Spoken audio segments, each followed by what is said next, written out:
Aloha and welcome to the show. The 692nd Podcast is a platform for developing and connecting with our airmen across the island and those now serving on the mainland. Tune in for episodes where we talk all things leadership and personal development while getting a glimpse into the lives of the people moving our missions forward. I'm your host, Master Sergeant Derek Addison, and this is the 692nd Podcast.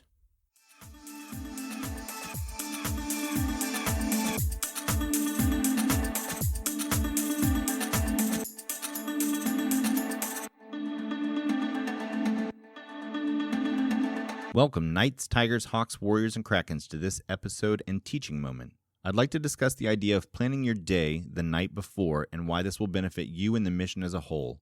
My quote for this teaching moment comes from Benjamin Franklin. Those who fail to plan to fail.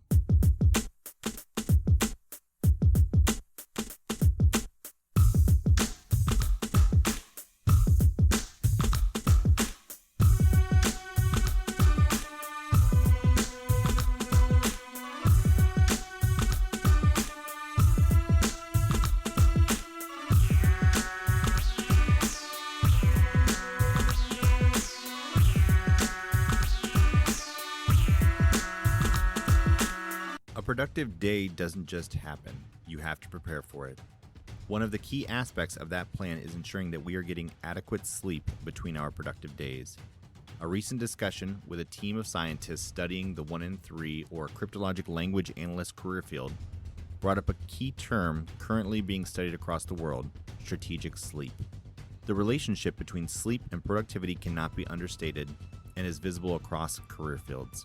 A 2011 Harvard University study found that insufficient sleep accounted for 11.3 days of productivity lost each year for the average worker. We are anything but average, and our jobs are dependent on us being mentally able to tackle the challenges of the day.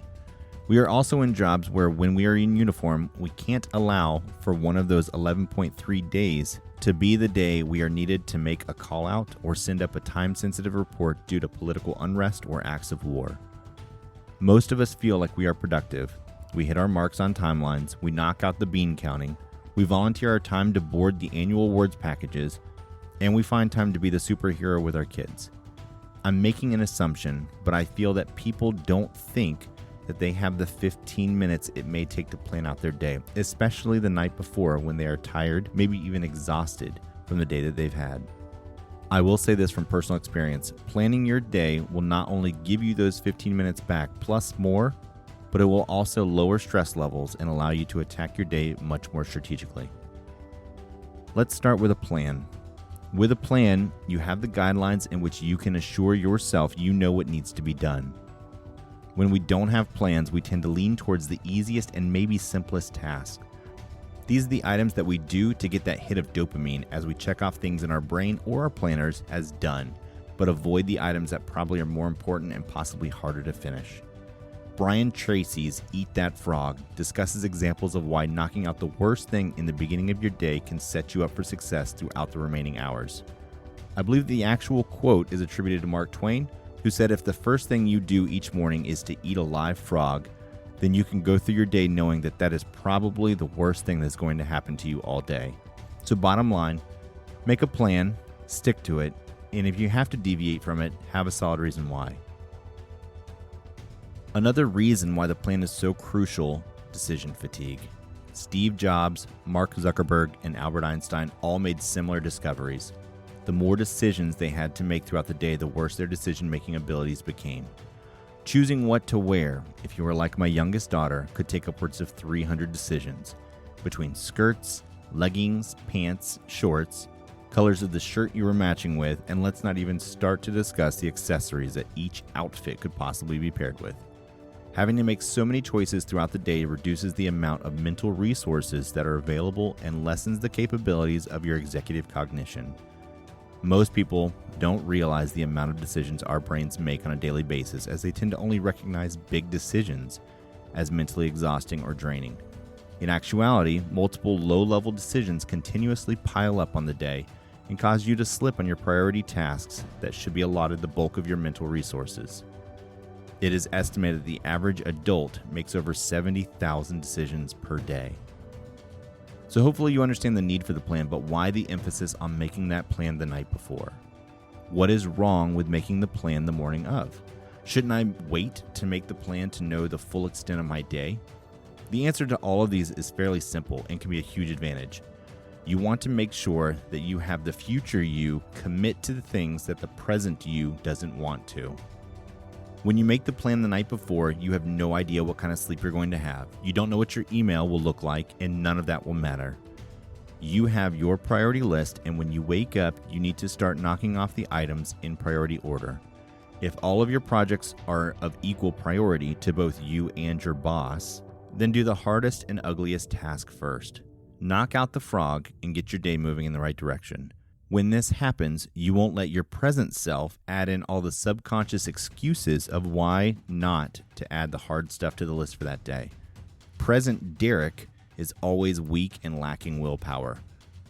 David Allen, author of Getting Things Done, says that most people operate in a constant state of emergency scan modality, meaning when you don't have a plan for the day will dictate how you are going to operate. This is a reactive way to work, and we'd always prefer to be proactive versus reactive. Another key feature of writing down things the night before is to get them out of your head so that you can get that all-important rest.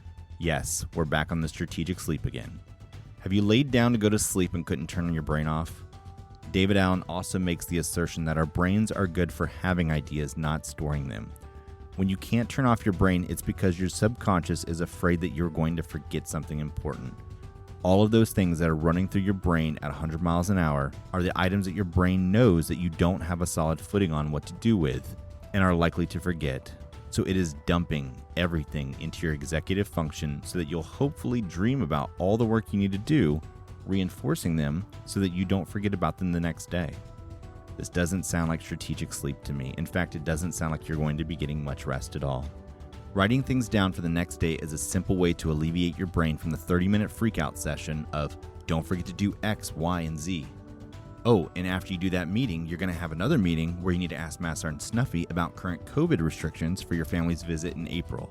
But also, remember, Master Sergeant Snuffy is going to ask you about Staff Sergeant Smith's EPR since it's due the same time yours is, which reminds you that you need to get your bullets squared away, and you need to ask Staff Sergeant Select Smith what times work best for him to do a feedback session because the midterm was due last week and our schedule didn't allow for overlap.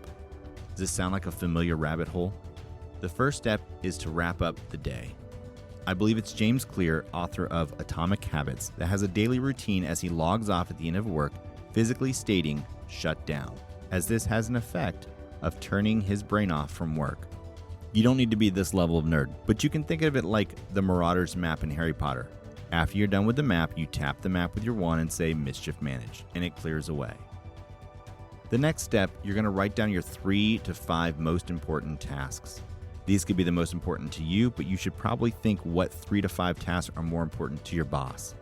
If those are the same things, even better. Limiting yourself to 3 to 5 main items keeps you focused on the things that are really important.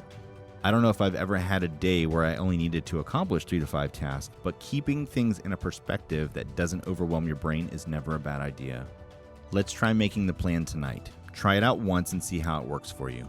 Before you go to bed tonight, take a look at your calendar and see what time blocks you have open. If you have meetings all day, you know that you will need to pack a lunch, if you don't already do this, so that you're not starving and go to the snack bar at the first chance. I know, already solving the hunger pangs for you. This planning thing has some perks. For the days that you have openings from WebEx or other meetings, write down your tasks or items that you need to take care of and see where you can accomplish them. If you have an hour between 9 and 10 a.m., maybe knock out a big task that is going to need some brain power since the majority of the planet is the most productive between the hours of 8 and 11 a.m. And yes, that includes the so-called night owls. It's the time when we're most alert and have the most willpower available to us. You can take advantage of this physical and mental readiness by preparing your day the night before and by having a solid morning ritual or routine. Let's be intentional about how we spend the first few hours of this super productive time. Pick your froggiest task and knock that out. I always recommend keeping your inbox in check so you never come into 50 plus unread emails. If you can accomplish inbox 0 on a daily basis, then task management and proper planning shouldn't be too far of a stretch for you. If you have no idea how to get to inbox 0 outside of select all, delete, then please come see me and we can discuss how awesome your email inbox can look. When you're creating this plan, think to yourself, what is the most important item on my list? What has a deadline that is the closest? Where do I see the most potential in my schedule to accomplish the most? Add these items to your schedule and make a concerted effort to stick to this. Dwight Eisenhower said that planning was everything, but plans are useless. Could you tell he experienced military life? Military life will never let anything run smoothly without throwing a wrench in the plan at least 3 times. This plan was the best you could do with the information you had at the time. As things inevitably come up, don't panic. Just move things around strategically so that you are still able to accomplish the items that need to be done. We can always come up with excuses as to why we can't do something, but we need to get just as creative in finding ways to accomplish the things that we can do. If on the next day you don't have a much clearer vision of the tasks that are plaguing your day, you did it wrong. No, but seriously, try it out. If it works for you, try it for another night. Then try it for a week, and then another. Soon enough, it will be a built habit that adds hours to your productivity each month. There are several other items that we can add to this to make you much more successful and possibly even more productive, such as the Pomodoro technique or time blocking, also known as chunking your time.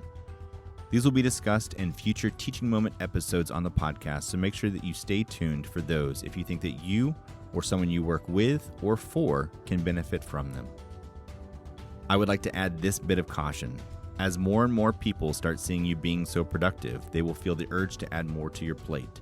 Be open and honest with the amount of work that you have so your boss knows when the level is too high and will cause the quality of your work to diminish. However, you might also find that those extra minutes to be a nice time to get out from behind your desk and talk with your subordinates, or even take a nice walk outside to get some vitamin D, as the work areas we are relegated to don't always provide us with enough time for restful breaks. Hopefully you found this teaching moment useful. If you have any questions or comments regarding the information presented, please leave me a message on the Facebook page, MatterMost, or send me an email on Nipper or Gmail. I want to make sure that each item is specifically designed for our airmen, and the feedback will only improve the content presented.